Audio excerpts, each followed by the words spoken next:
All right, greetings, everyone. Thanks for joining us tonight. And if you're listening, watching this at a later date, this will be available throughout the month of April and early May.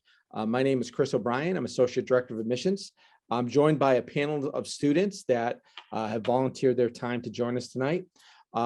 We're doing 6 of these special interest panels throughout the month of April to help you understand some of the elements of Boston College that maybe aren't available in the view book and probably are better related through stories and through experiences than just statistics and facts and figures. So tonight's program is about, I titled it Retreats, Reflection, and Spirituality, a view of the Jesuitness and the Jesuit identity of Boston College.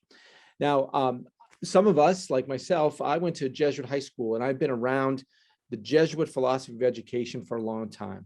And for some of you that need a little bit of a history lesson, I might not be the best equipped to do it. The Jesuits have been around for nearly 500 years and founded by Ignatius of Loyola.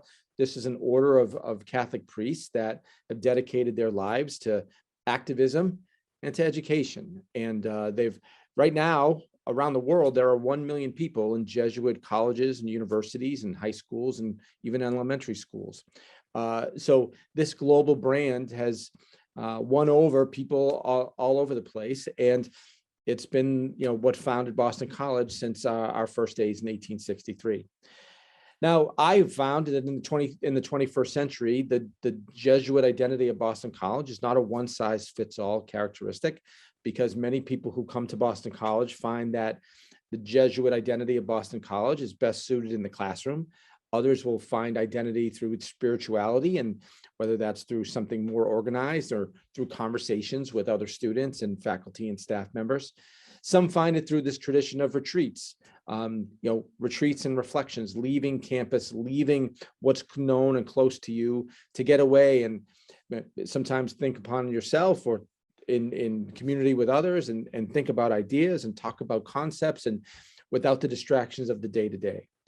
So what we decided to do tonight is meet 4 students at Boston College and hear about their differing ideas of how the Jesuit nature of Boston College has manifested itself with them.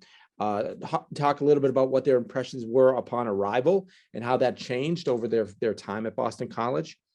Hear a little bit about what they're willing to share about their own spiritual journey and identity, and what are the things at Boston College that helped them deepen that or challenge their spiritual identity. And then just if you want to understand Boston College and the growth that is available at Boston College, what are the clubs and organizations? What are the activities for someone who wants to, either through service or through reflection or through, spiritual get together, like how can people find their people at Boston College for that kind of growth? So I brought this eclectic group of students together tonight, and I'm going to have them introduce themselves. And it's usually best if we go in alphabetical order by first name. So Brian, we've done many of these programs, and since we don't have a lot of people that have first names that begin with A, I usually go to you first. So let's hear a little bit about who you are and where you're from. Probably people are interested in what you study and what year you are. But for you in your introduction, I'd like to hear a little bit about how much of Boston College being a Jesuit school was a factor in your choice? Was it a big factor? Was it a small factor? Or was it a coincidence that you ended up at a school that has a Jesuit Catholic identity? So let's hear a little bit about you and how you'd answer that question. Sounds good. Good question. Thank you, Chris. As he said, my name is Brian Gardner. I am a junior from Foxborough, Massachusetts, and I am studying finance and business analytics in our Carroll School of Management, as well as psychology in our Morrissey College of Arts and Sciences. And I will apologize right off the bat that Chris and I are twinning. It was unintentional, but I hope it is abundantly cute for you all as well as us. But I did not really factor Boston College being a Jesuit institution into my application process.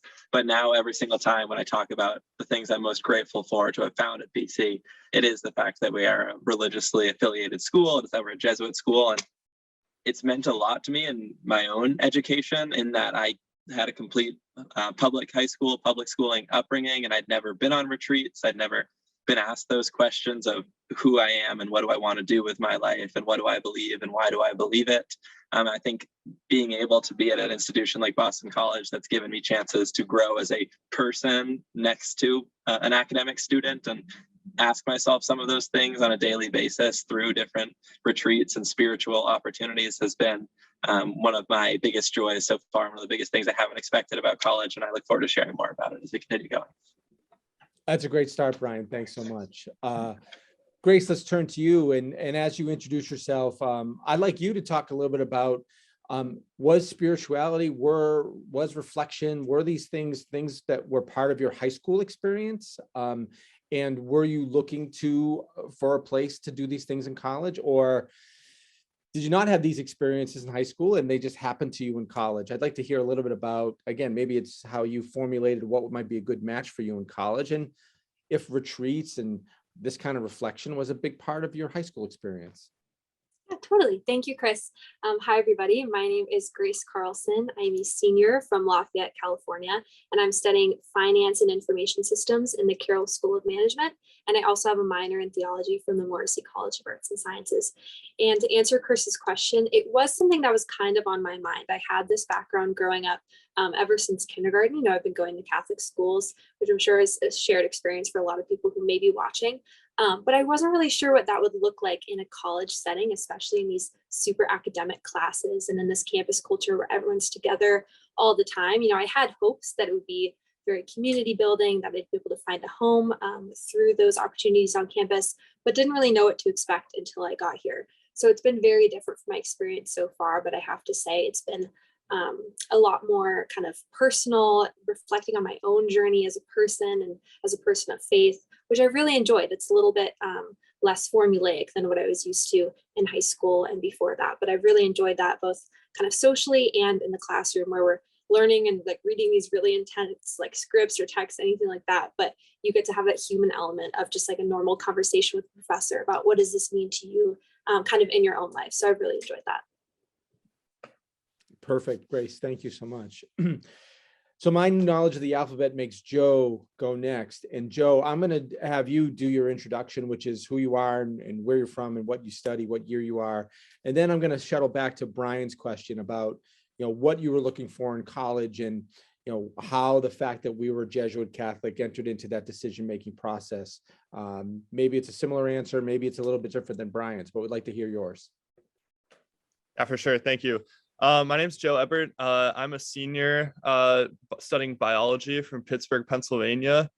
I don't think the Jesuit nature of Boston College is really a reason why I chose it. But coming in, I have gone to Catholic school my entire life.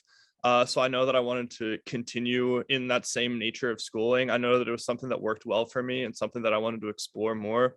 But I didn't really know too much about the Jesuits coming into BC. But I quickly became involved in different discussion groups, religious and not religious, that incorporated Jesuit practices in the way that we reflected and talked about our lives. And I found, especially early on in my BC experience, that incorporating certain Jesuit practices into my lifestyle were really beneficial to me, especially since I hadn't heard of them before, but was experiencing things where it made them necessary and made them have a really impactful effects on my experience and really positive effects on my experience. Excellent, Joe. Thank you. Last but not least, we're going to get your introduction as well. But what I want you to do, and the first big question I'm going to ask the group, I'll start with you, is how does the fact that this school is Jesuit show up in the classroom? How have you seen it affect your academic studies or the vibe around academics? So after we learn a little bit about you, let's talk a little bit about where you see the fact that this school has some identity in your academic life at Boston College. Sure, Chris. Thanks. My name is Shaunak Taksali, and just to introduce myself, and I'm a senior studying political science and film studies in the Morrissey College of Arts and Sciences. And I'm from Normal, Illinois. And as for me, I think when it comes to the Jesuit aspect in the classroom, you know, I don't come from a Jesuit background. I don't even come from a Christian or Catholic background. I was grown up in a Hindu household. And when I came to BC, it definitely was something that maybe intimidated me a little bit, or at least was something that I didn't really feel I could lean into. And over the course of 4 years, Actually, it's been the classroom that I think has been most fundamental towards me embracing the idea of spirituality, at least understanding it within myself, and kind of finding things about the Jesuit life and the Jesuit lifestyle that interest me or at least pique my curiosity. I think that what you see in the classroom, at least for most BC students, is that no matter what they study, there's a clear emphasis on finding that kind of idea or subject that they're interested in, especially on this campus, and that finding on the inside what people really enjoy and want to learn about is something that is kind of brought about in this college and at this institution that, yes, is similar to other colleges, but there's such an emphasis on finding what people like, what people are interested in, and kind of how that deals with oneself. And that's very much a Jesuit kind of value of kind of the internal connection that someone can have. So I'm most interested in learning on that kind of stuff, in my classes in political science and film studies. And you can see there's a clear emphasis by professors, by staff, and by entire departments of making sure students are interested in what they're learning about and making sure it's something that they actually connect with, which is something I think specific to BC. I mean, that's right out of the Jesuit playbook. So Shannon, like, that's perfect. That was well done. But I'd be interested in a lot of people probably when they hear about BC being a Jesuit school and knowing that we've got a business program. Like, isn't very like stereotypical to say, businesses, the study of business is about, beating the competition and no holds barred, the bottom line is the end game. But how do two business students rectify the fact that, the pursuit of business and capitalism is one thing, and then a Jesuit Catholic school preaches, and no pun intended, but preaches another thing. So how about the two business students tell me a little bit about how those two concepts can be rectified? Yeah, sure. I can go first with it. I would say from day one, you see a pretty I guess I would say intentional way of teaching business and a lens that incorporates the Jesuit education. And at the very first class we take is called Portico, and it's a business ethics seminar that every single business student will take. And that professor is also your academic advisor. And I think giving that to you as your first introduction to the Carroll School of Management really showcases how you can be at a world-class business institution and not sacrifice morals and ethics. And there's a way to conduct business at the top line of it, but also do so ethically. I mentioned questions a lot in my introduction. 3 of the big ones that you'll always hear at Boston College are, what are you good at? What do you enjoy doing? And what does the world need you to do? This upcoming summer, I'm going to be a sales intern at Amazon. And, unlike social work or being a nurse or saving lives, it's, not the most stereotypical, I'm doing good in the world and I want to give back with my education. But I think there's a lot of ways that you learn even outside of your vocation to have hobbies that are, helping the world, or, giving of your time or of your resources to help people in different ways, and learning how to conduct your business in ethical manners while also doing so to the best of your ability. I think doesn't necessarily need to, Jesuit education doesn't have to push you down to social work or to, devoting your life to service, but they can teach you how to do things in the right manner and kind of let you live your life in a lens of giving back and doing good. Grace, do you want to add anything to that? Yeah, totally. Brian touched on the Portico class, which I can't say enough good things about. I really enjoyed that as a first semester freshman. And I remember there was actually a week where in my Portico class, in my literature class, and in my theology class, we were reading the same book. So I think that tells you a lot about kind of the topics you'll be covering in those business classes, as well as your other courses at BC as well. And a story I like to mention as well is that this past year, I've had 2 classes where the first thing we do before we learn anything or work on anything, we come in, we sit down, and the teacher rings like a singing bowl, and they kind of move it around and makes this very like relaxing sound. And they have us close our eyes, put our feet on the floor, and just be grounded and meditate for a couple moments or a couple minutes. And one of these was a theology class, which you would expect, but the other was a systems analysis and design course in the business school. So the care of the students that is exemplified by a lot of our professors is very universal. You're not just going to find that in campus ministry or in the theology department. You're going to find that everywhere. You brought up the theology department, which, as I turn to the other 2 panelists, one of the easy ways to see the fact that we're a Catholic school manifested is that we have a core curriculum. You're required to take a theology class.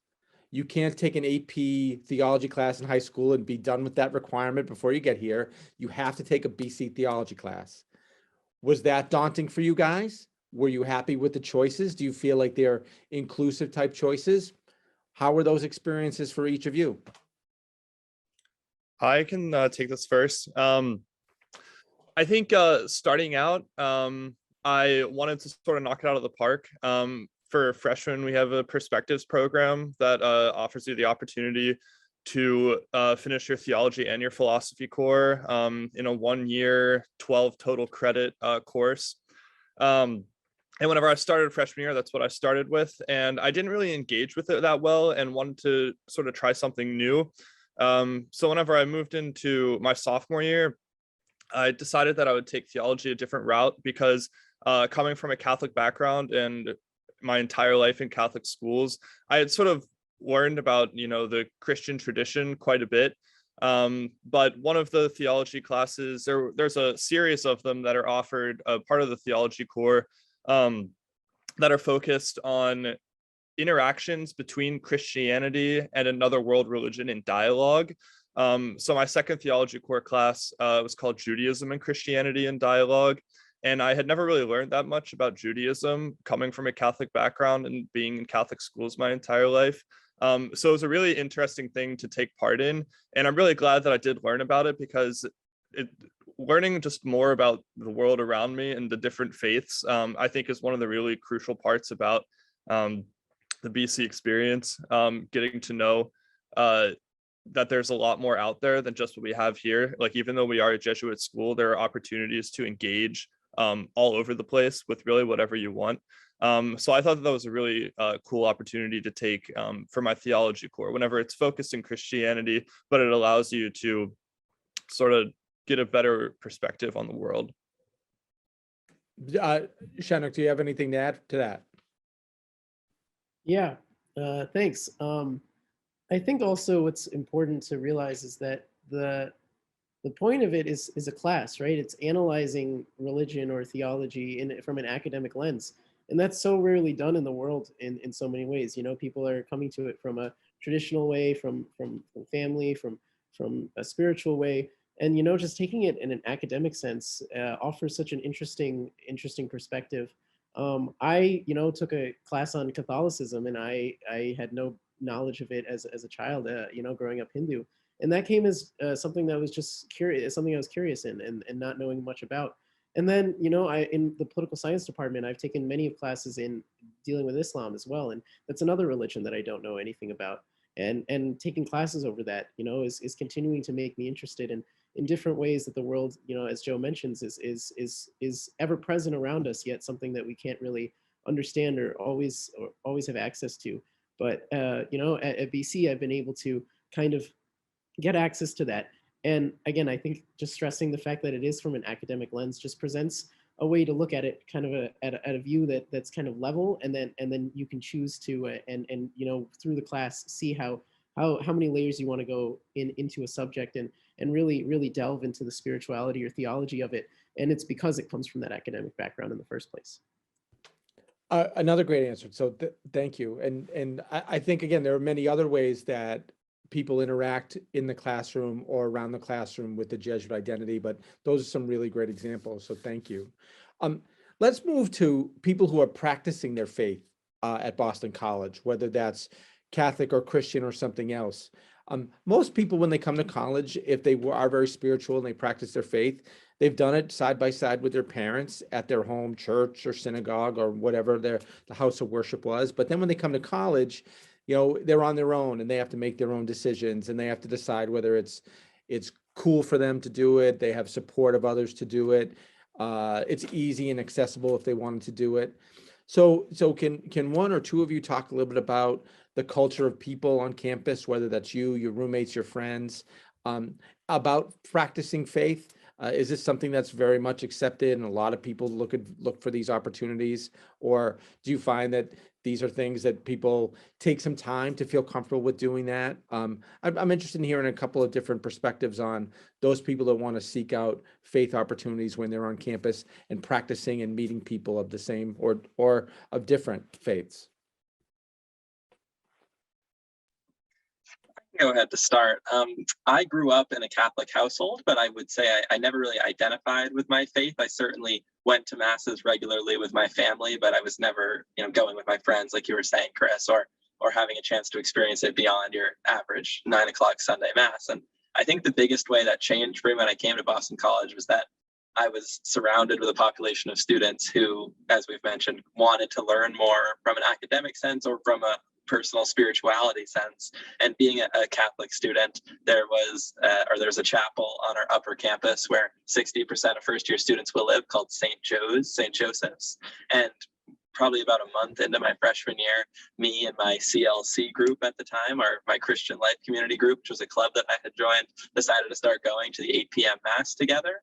And all of us sitting in the back row singing, admittedly poorly, along to the music every single week was kind of an entirely different experience to what I had waking up early on Sundays and going to mass with my family. And having the opportunity to go to late night where we could get our mozzarella sticks and our chicken tenders from BC Dining and kind of talk about spirituality as a group of 18-year-olds who had just come to college and are going through the transition. And, not our old parents or our grandparents where many of us had adopted the transition, but having the opportunity to speak about the faith with people your own age and experience it with them from very different traditional backgrounds and very different experiences was something that was really cool to me in my freshman year, and something I've continued to try to pursue, whether that's through retreats or going to masses and meeting new people in that way. But having a vibrant young community to share Catholic mass going experience for myself has been a special part of BC and something that I wouldn't want to trade for sure.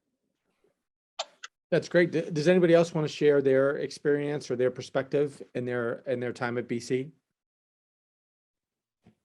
I'll also just add on to Brian. I had a very similar experience to him as well. Grew up Catholic, but kind of had to adjust to this new culture of going to church as a college student. I can't explain enough the benefit of going to a mass that's run by college kids for college kids, where the priests and the Jesuits that are running the masses here know what's going on in your lives. They know the student experience. They know what it's like to be a college student, and the homilies and advice that they're sharing are geared towards you. It feels very personal, and it is very popular on campus. I remember last year there was an 11 o'clock mass on Sunday night, which you'd think nobody would go to, but it was packed almost every single week, just because I think people love hearing from a lot of the Jesuits, just hearing their wisdom every week. We talk a lot in admissions about how students navigate socially. We don't have Greek life, so if students make friends, it's clubs and organizations, it's following passions and activities that they carried with them in high school, or they want to branch out and try something new. So when you look at the 300 clubs and organizations thereabouts at Boston College, there are cultural organizations, there's political organizations, and there's several that are affiliated with religious groups and activities. And there are many that are outreaches. They're service organizations that have a reflection component, or they're retreat organizations. Chinook and for Joe, have you guys gravitated towards some of these organizations, activities that do have a spiritual or religious connection to them? Is that how you found some people that think like you, practice what you practice, abide by the things you abide by, or have they just been really interesting things to allow you to get to know yourself in your time at Boston College? So, I'm sure you're part of many different circles and clubs, but have you used the spiritual elements of BC to join a club and meet some people that way?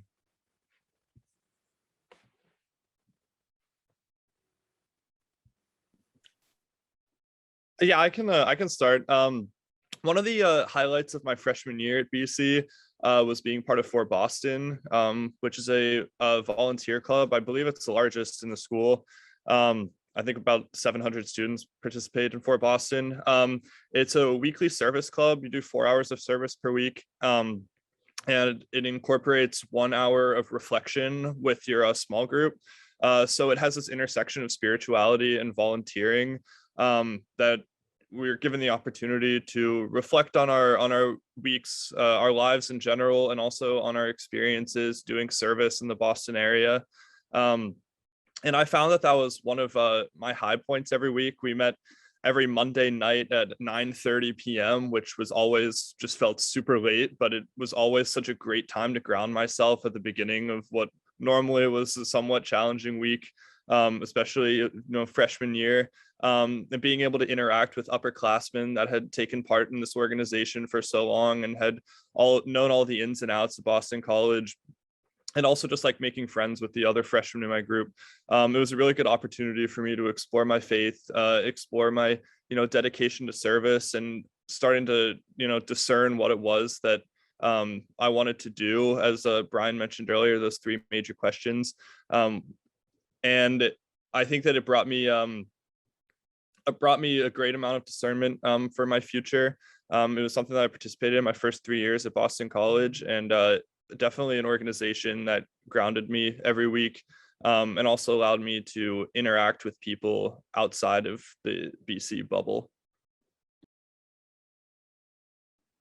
Yeah, and for me, I'm part of the South Asian Student Association, and they do kind of festivals for Hindu holidays. So that's one way that I can engage with it. We had the Diwali celebration in the fall, and this upcoming Sunday we're doing a Holi celebration just on Stokes Lawn here, on Sunday, and I'm super excited for that. Being able to engage with other South Asians that identify as Hindu. I've gone to some MSA, which is the Muslim Student Association here on campus, some events. As you know, Ramadan's going on right now, so a lot of my Muslim friends are engaging in that for themselves and their spiritual journey. And then also I'm in a campus ministry kind of retreat club that's called Kairos, where students can get together and kind of engage in dialogue where about spirituality and make it, it's definitely a kind of a personal kind of connection towards God, and spirituality is emphasized. Students come from all different types of spiritual backgrounds, and coming from all over campus. It doesn't matter, the major or the background, and they come from everywhere and can kind of engage in these dialogues, and then they'll have weekend retreats where people can come in and do the same. So it's a great way for you to kind of come together in small groups and hear from others that have differing kind of spiritual experiences and see how they compare to your own, because you'll find that a lot of people say or think the similar things about spirituality and kind of the metaphysical world, even though we come from so many different backgrounds. Well, I have to ask about, I led a Kairos, and I travel all over the country, and I meet a lot of Catholic high school students that have done Kairos. And you're not a Catholic high school student, and you've sort of shouldered your way in to the leadership and the bureaucracy of the Kairos retreat program at BC, which is a big deal. Have you felt accepted all the way through? Are you as much a stakeholder as all the students that may have had this experience in high school, may have gone to Christian or Catholic high schools and are more familiar with this kind of retreat? I mean, have you been welcomed as an equal partner in all of this, even though that your journey to Boston College and your spiritual journey has been much different than theirs? Yeah, I would say so. I think well, good. That's why we have you speaking here. If you said no, we'd be in trouble. No, but I think that the important thing is that you're willing to take that leap and kind of engage in spirituality in the first place, and that whether it's a Catholic background or not, or whether, the fact that Boston College is a Jesuit Catholic institution, that students are willing to engage with this kind of thing, this kind of, abstract thing that so many times lean people the wrong way. And that BC is Boston College has so many opportunities for you to kind of, look at it in a different lens and kind of poke at it a little bit and see how it feels for each student, whether they're Catholic or not. Brian, I know that you're in, you mentioned that you're in CLC, which is another organization that espouses, Christian development and discussion. And do you think that, after being in organizations for a couple of years, you become stronger in your faith because those discussions and those people that you're meeting with are, going through college and dealing with challenging things and are trying to find where their faith life fits and all that? Do you feel like after a couple of years of students being involved in an organization like this, they find deeper roots in their faith? Is that what the goal is, or is the goal just being a comfortable place to have conversations about where faith fits in their life? I say a little bit of both. I joined the CLC, the Christian Life Community, in my freshman year at Boston College because it marketed as a once a week opportunity to meet in small groups of around 8 people with upperclassmen leaders and be guided through intentional, deep, meaningful conversations. And in a way that I was kind of craving those deeper conversations as I was doing the small talk and trying to make friends in my first semester at BC, CLC gave a space to sit down and ask, what's the meaning of life and what are the important things to you? What values matter most? And, do those stem from your own religion? Or do they stem from maybe your parents' opinions? Where do those things come from? CLC was especially cool to me at the beginning too, because it wasn't just Catholic students. It was Protestants, it was Lutherans, and my group to this day that I'm still a part of has all sorts of different Catholic, or I should say Christian, distinctions within it. But I think because of that, I've become so much stronger in my own faith and knowing, of course I'm Catholic because that's how I grew up and that's how I was introduced to the religion. But now I know so much more about what the specific teachings of the religion are and how there are so many different similarities between different religious beliefs across Christianity and especially beyond as well. And I feel lucky to have had the chance to have those conversations and continue, meeting fellow students and learning more for my own right. But I also think the main reason I joined it was for a sense of community and to understand where my faith and my spirituality kind of sat on this campus of students who want to talk about that conversation that may be taboo elsewhere. I think CLC was a great home to start having those conversations and make me feel a little bit more comfortable with it. And I'm grateful to have found that space, in more and more places as I've become an upperclassman. Joe, has the effect of being in a Jesuit Catholic school surprised you after 4 years of it? Have maybe you talked to a couple of your stories early on in your career, and maybe you're only appreciating those stories now that you're older. Maybe as a freshman in perspectives, you didn't appreciate those talks about like what it means to live a good life. And now that you're about to graduate in just a matter of weeks, don't trying to rush you or anything, but like you're going to be leading a good life professionally, and eventually, if you're going to be a parent or a spouse, like you've got big things ahead of you. Like, do you feel like as you moved along, this meant more and more, or started to invade your way of thinking about what you're going to do professionally? Has it been kind of sneaky the way it's come up in terms of how you look forward about, the fact that you're at a Jesuit Catholic school? Maybe as a freshman, it didn't sink in as much as it does now. Yeah, absolutely. I think the real vital part in that for me was the Kairos program that Sean brought up earlier. It's a retreat program, and it's a very popular at Boston College. I believe Boston College is the biggest Kairos retreat program in the country. Students put their name in the lottery freshman year to be called to go on the retreat.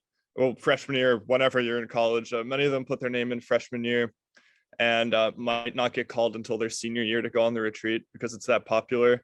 I went on Kairos as a junior, my first semester junior year, and it really affected my worldview.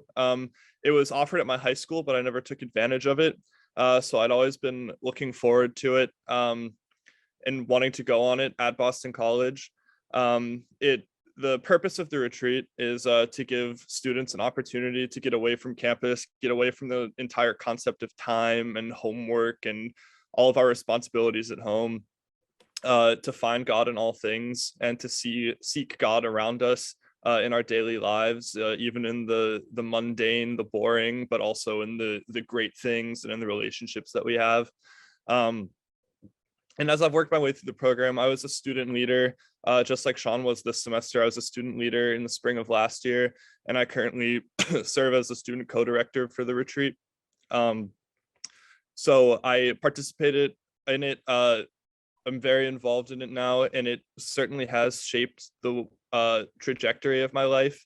As I mentioned earlier, I'm a biology major, but looking forward to the future, my experience in Kairos and my experience in really just learning about Ignatian spirituality, which is a core tenet of the Jesuits, and many other things that Jesuits stand for, has led me to more career aspirations in ministry, because I found, again, going back to those 3 questions that Brian brought up earlier, I have found the answers to those questions and found the direction that it was taking me.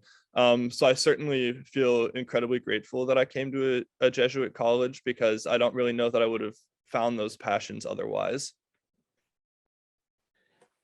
Grace, do you think that you're at a different place professionally?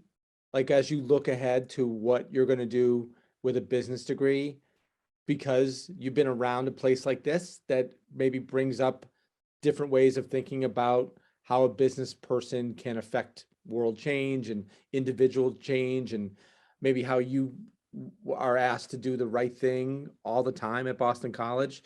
Do you think you're a different business student by being at BC than if you went to a school that didn't have this kind of mission, that didn't have this kind of culture? I really think I am. You kind of took the words right out of my mouth, this idea of making the right decision all the time, which sounds a little bit intimidating, but it's one of the first things they teach us in that Portico class that Brian mentioned, that ethical decision making doesn't start when you're finally the CEO. It starts when you're an entry level, first year out of college employee, making those ethical decisions, trusting your gut, using your intuition, using your own skill set to determine the best course of action, to determine what's going to help the most people. These are things that we've been getting trained on since we were 18 years old and we showed up at BC on our first semester. And I feel much more prepared to take on those challenges and those tough decisions and those tough choices once I leave BC because of that. And I really don't know if I would have had kind of that formative education, both of all, the information, the finance, the coding, all that, but just how to be a good leader, how to make effective decisions, how to implement change. I don't really think I would have gotten that double-sided education anywhere else. I want to ask all of you, this part of your development in life is personal.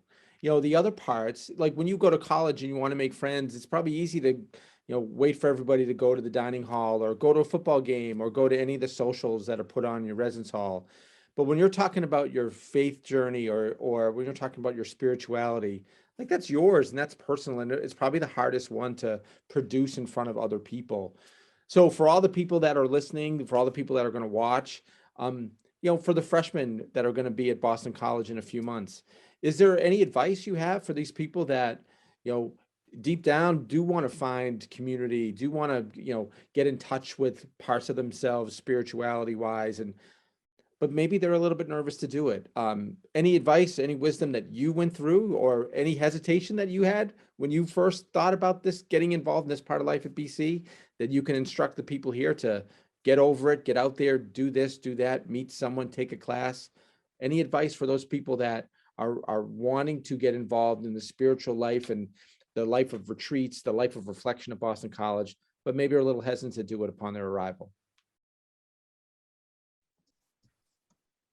Yeah, I mean, I would say do what you want to do, right? Like, if you're interested in something, this is the college environment is an opportunity with so many opportunities available at Boston College to get interested in things that pique your interest and really start to get those gears turning and seek those things that you're interested in, whether it's a club or whether it's engaging in dialogue with people that kind of think the same way as you, and find that, and being a little bit understanding that freshman year is all about kind of adjusting a little bit, but finding that and rolling with those adjustments and finding those people will come about if you keep seeking and if you keep looking for it, and if you just stick to what you know and what you like, especially if you know it, and if you don't, you'll find something that you're interested in. Just stick to that, and you'll find a clear path. I think all of us on the panel didn't have things that we were interested in high school that we've continued in college, and then things that we had no idea that we would ever be interested in college that we found. So just stick to yourself and trust your gut. That's great advice, and I would absolutely second that. I actually just had a chance to lead a retreat about a month ago. It's called 48 Hours. We had a question on it in the chat too. For one, I would highly recommend it. It's one of our most popular programs, and it's a retreat specifically for first-year students in making the transition to college and for the first time learning some of the values of reflection and of taking a critical lens to some of your experiences and learning about who you want to be and kind of the path you want to take in college. And I had the opportunity to give a leader talk to around 200 first-year students, and the advice that I gave was to embrace authenticity and to not be afraid to be yourself. And I think that's good advice generally, but especially when you're thinking about striving to have spiritual conversations and grow in that manner. It can be very easy to talk about fantasy football and what party you're going to and girls and all that stuff, but sometimes talking about the things that mean the most to you doesn't come quite as naturally. And it took me some time in my own college experience, and I'm sure it's the same, for many, that opening up about those things and finding the right people to share in vulnerability and deeper conversations sometimes takes time, and it takes bravery to be willing to say, hey, I'd love to talk about my own background and what I believe in and why that means so much to me. But Boston College is a place that does foster those spaces, and when you stick your neck out and have the bravery and the courage to look around and try to find them, all of those little pockets of love and vulnerability and compassion really do exist here at BC. And I think if you're willing to kind of take the leap and look for it, it is something you'll find at Boston College, and you'll be forever grateful that you do. Have you, and maybe a couple of you can answer this question, have you found an adult, a faculty member, a staff member, a campus minister, someone who has been part of that journey for you, or someone that really fosters that idea on campus for people to continue to probe their spirituality or continue to be inclusive of all ideas on campus? I think Boston College has a number of fantastic adults that are charged with being there for you in whatever form that might take. But let's single a couple people out. Have any of you had that experience, whether it's a grad student who's been a part of a program, or a faculty member, or again, someone in campus ministry, for example? Let's call them out and let's talk about what role they had in you, or what you see them do on campus that you think is really special.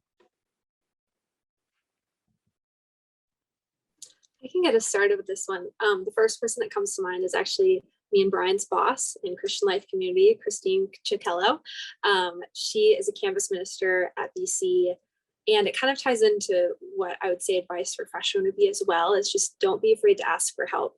Chris and everybody in campus ministry, as well as so many of the professors, are so willing to help you find your place on campus. You could walk in her office as a complete stranger, and she would have you sit down on the couch, talk to you about how your year is going, and find you a club or a small group or a retreat for you to sign up for.